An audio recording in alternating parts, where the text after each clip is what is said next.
alors moi je vais vous expliquer parce qu'il y a beaucoup de versions. Après moi ce que j'aime pas c'est que les gens parlent, ils savent pas, ils ne connaissent pas, ils connaissent pas ma famille. Donc moi aujourd'hui je vais leur expliquer ce qui s'est vraiment passé. Bonjour, je suis Stéphanie Domain, maire de la commune de Chevilly-la-Rue dans le Val-de-Marne. Alors aujourd'hui, on a organisé la municipalité, des élus du territoire, des associations, la famille, une grande marche en hommage à Korotoum Tandian qui a été victime des coups de son mari et qui donc a été assassinée par son mari. Elle était mère de 2 enfants, elle avait 30 ans. Et elle est tristement dénombrée comme la 58e femme morte de féminicide en France cette année. En réalité, dans un premier temps, on pense surtout à la famille. Donc en fait, on se renseigne sur comment est-ce que les choses sont prises en main, notamment pour les enfants.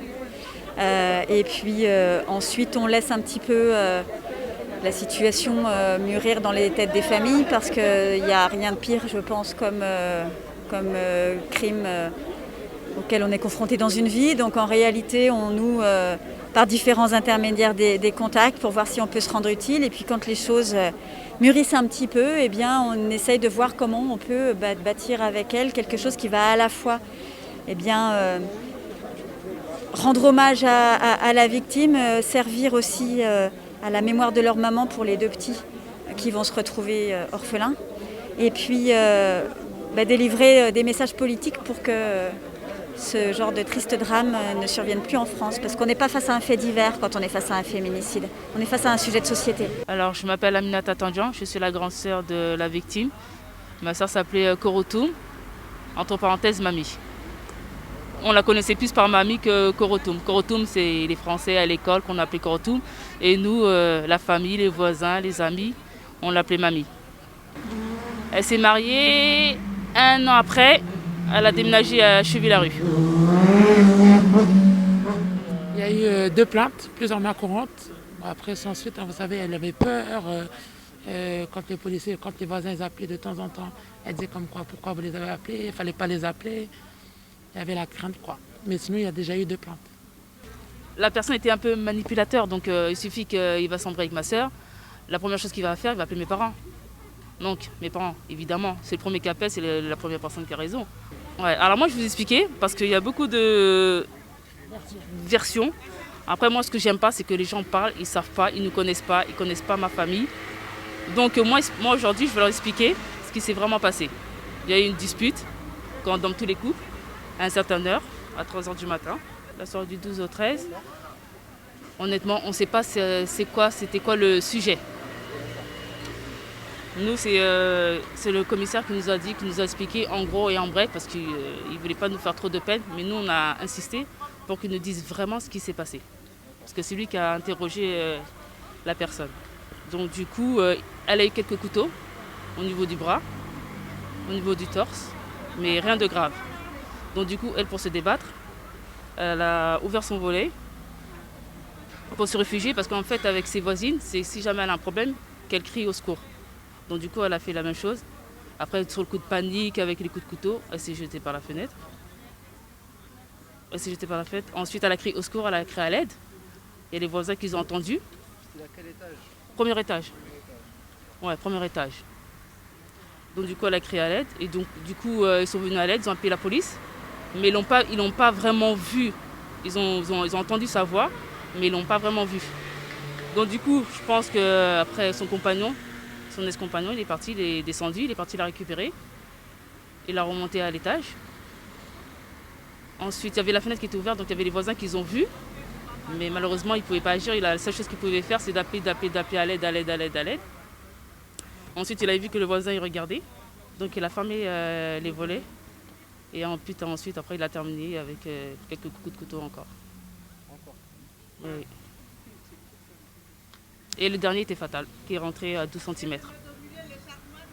Combien? 12? Je suis élue de Chevilly-la-Rue, dans le Val-de-Marne. Donc je suis chargée des luttes contre les discriminations et les violences intrafamiliales. Donc cette marche, justement, elle a été organisée par la mairie, en partenariat avec les différentes associations locales et aussi des personnes de l'extérieur, d'autres départements. Voilà. On a appris malheureusement le décès de Kortoum, donc une femme chevillaise âgée de 30 ans, une mère de famille. On a appris son décès via les réseaux sociaux et la presse. Et donc cette marche, elle est dédiée à Kortoum, mais aussi à toutes les femmes qui subissent des violences conjugales. Alors justement le départ, programmé à l'endroit du drame, donc l'adresse de la défunte jusqu'à l'hôtel de ville, voilà, où il y a eu des prises de parole. Donc la sénatrice du département Laurence Cohen, Madame la maire Stéphanie Domin, d'autres personnes aussi engagées, Madame Santiago et Fatia Agoun et moi-même. Et donc c'était important justement de vraiment sensibiliser un maximum de personnes, d'alerter sur les dysfonctionnements de notre système et aussi présenter le projet de lettre adressé à notre président sur des mesures qu'on devrait mettre en place pour un vrai suivi. Il y avait le petit qui a 4 ans qui était dans l'appartement, mais heureusement, apparemment, il dormait, il n'a rien vu, il n'a pas eu la scène. Quand les inspecteurs sont passés, ils sont rentrés, ils ont vu que l'enfant était dans la chambre en train de dormir. Donc il n'a pas entendu et vu quelque chose. Ah oui, voilà, nous on a su par le Parisien, hein. On n'a rien su. À 18h. Oui, le lendemain à 18h, c'est ça. Et on l'a appelé. Et voilà. Et ils n'avaient pas les coordonnées pour vous joindre et tout. Donc forcément, ça a mis du temps et tout pour retrouver la famille. Oui, mais comme c'est un truc criminel, ils n'ont pas le droit de toucher à rien du tout. Ils n'avaient pas le droit de toucher au téléphone, à rien du tout, parce que ça c'est un truc de preuve. Donc voilà, c'est une enquête, donc maintenant tout était scellé. Moi, je suis Assa Traoré, la sœur d'Adama Traoré, tuée le 19 juillet 2016 par des gendarmes à Persan. Aujourd'hui, on est là aujourd'hui sur Chevilly-la-Rue pour la mort et le crime de Kortoum Tandja, que je ne connaissais pas. C'est une amie de Pantin, Awa Touré, qui m'a informé. Et pour moi, c'était normal qu'on soit là. Quand on dit qu'on défend une discrimination et des violences, c'est toute forme de violence et toute forme de discrimination. Et ça fait partie aussi de nos combats. Aujourd'hui, le combat des femmes, il faut qu'on continue à se battre pour que toutes les femmes du monde entier puissent avoir les droits qu'elles méritent. Aujourd'hui, ce qui s'est passé, ce 58e meurtre de violence conjugale, en fait, on ne devrait pas. Et malheureusement, ça continue d'augmenter depuis le mois de janvier et on doit le dénoncer. Aujourd'hui, toutes les femmes doivent se lever pour le dénoncer, mais ça doit se faire aussi avec les hommes. C'est un combat qui doit se faire aussi mutuellement ensemble pour qu'on puisse arrêter. Et il y a tout un travail qui doit être fait, tout ce travail aussi qui doit être fait au sein de nos familles, au sein de nos communautés, et de dire qu'il faut casser ça de l'intérieur avant d'arriver sur l'extérieur. Pour que la femme puisse aller porter plainte, arriver sur l'extérieur, il faut que le combat soit porté aussi de l'intérieur avec nos proches, avec nos parents, et pour qu'on puisse éviter tout ça. Et en fait, on n'aurait pas dû être là aujourd'hui, mais malheureusement, on est là. Et on est là pour ce combat et de dire non. Et on lui rend hommage, une grande pensée aussi à ses enfants et à sa famille qui était présente. Le père, il est sous le coup d'une procédure judiciaire. Pour l'instant, il n'est pas. Enfin, je veux dire, c'est tout un processus. Les enfants sont pris en charge par l'aide sociale à l'enfance. Nous, on est des élus locaux. Donc, ce qu'on peut faire à l'échelle locale, c'est d'une part de la sensibilisation. Donc ça, c'est des actions de prévention, que ce soit dans les écoles, dans les collèges, dans les activités pour la jeunesse, etc. Des débats, des conférences, des expositions sur ces sujets-là. Et puis surtout, au quotidien, c'est de l'écoute de toutes les femmes qui, pour une raison X ou Y, viennent nous voir. Et puis on se rend compte rapidement en tirant le fil qu'en réalité, si elles viennent nous voir, c'est surtout pour ça, parce qu'elles sont elles-mêmes victimes de violences. Et là, notre action, notre rôle, en tout cas c'est la mission qu'on se donne, c'est de les accompagner au mieux pour que la parole se libère davantage et puis qu'elles aient la force et le courage d'aller plus loin dans les procédures, sachant qu'elles sont toujours et sans arrêt en danger et que leur priorité c'est de préserver leur vie bien sûr, mais aussi celle de leurs enfants bien souvent. Et que c'est ça le plus difficile pour elles, c'est de passer ce pas à cause de leurs enfants.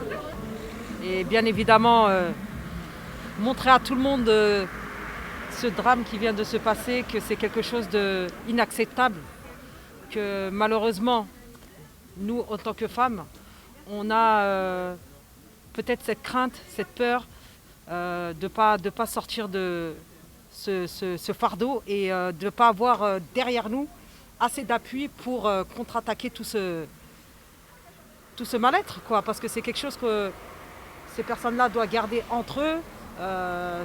C'est comme si c'était une double personnalité, une double vie en fait.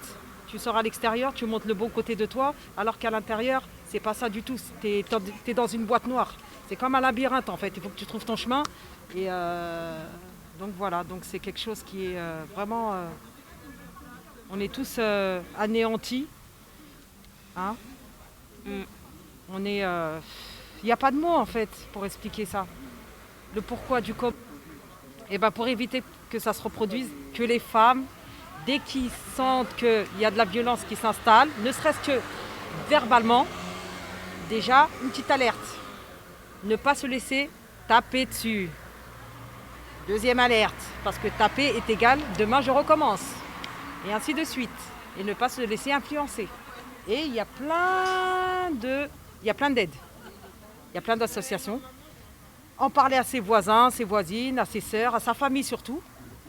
Essayer de régler le problème. Et si on voit que le problème ne peut pas se régler, eh ben, partir. Éviter en fait. On ne peut pas rester dans ça. Je ne sais pas, après, je ne sais pas comment ça se passe. Donc, Et un autre conseil, les mains courantes ne servent à rien du tout. C'est Portez plainte, portez plainte. Les mains courantes, ça ne sert à rien du tout. Vous pourrez faire 5, 10, 15, 20. Ça va changer à rien du tout. oui, par amour c'est difficile. Pourquoi? Parce qu'on se dit oui, peut-être que demain, quand je vais partir, il va prendre quelqu'un de mieux que moi. Moi, je vais perdre ma place. Il y a toujours ce côté, cette influence en fait. C'est plus l'influence et plus l'amour qu'on porte à cette personne. Et même, c'est même plus de l'amour, c'est de l'emprise.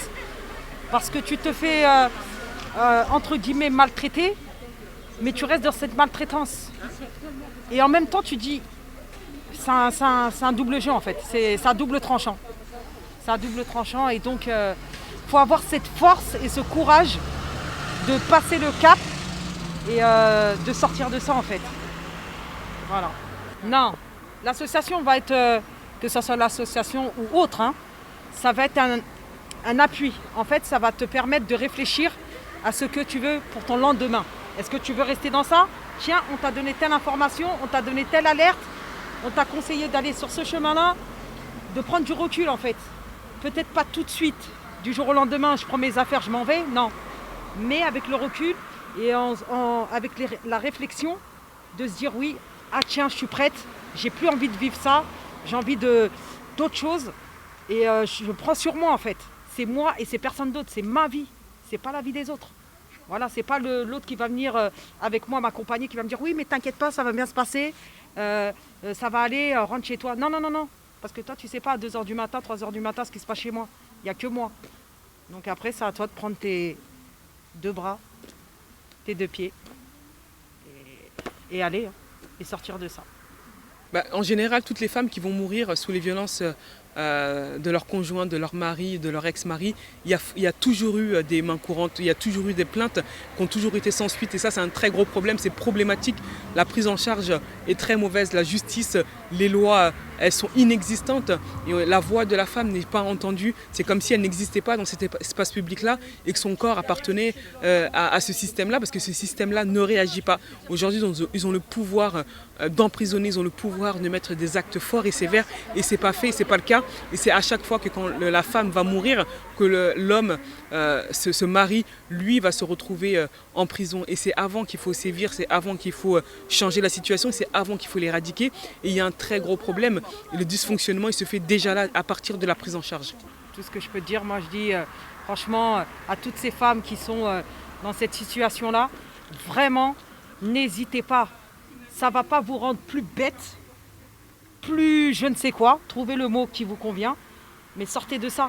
Tant que vous allez rester dans ça, c'est votre... en fait, vous construisez votre petite boîte en fait. Voilà. Une boîte, c'est un carré, non? Voilà. Ça veut dire je mets le bas, l'autre côté et l'autre. Je construis les 4 côtés du carré. Et une fois que c'est construit, une fois que c'est fermé, eh ben, tu t'en sors comment? Tu peux pas. Je ne sais pas comment on va surmonter ça là, mais on va tous donner la main et force à nous et que Monsieur le Président de la République, si vous écoutez ce message aujourd'hui, pensez à nous les femmes. il y a plein d'articles là qui viennent d'être écrits là. Que la mère de... Comment ça s'appelle cette... La rue. Voilà. Vous envoie dès demain, apparemment. Dès demain. Alors lisez bien ces textes. Et s'il vous plaît, pensez aux femmes. Égalité homme-femme, non? Donc c'est le moment.